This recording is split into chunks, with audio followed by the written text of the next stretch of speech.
Kita nak makan lemang, ketupat, lontong. Tapi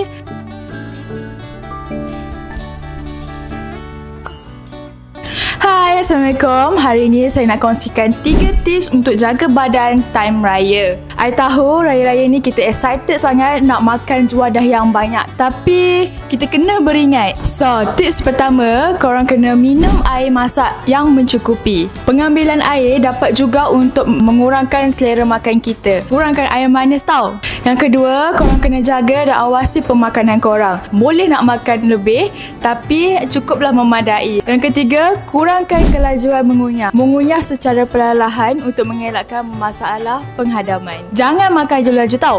Apapun di kesempatan ini, I nak ucapkan selamat Hari Raya, maaf zahir dan batin.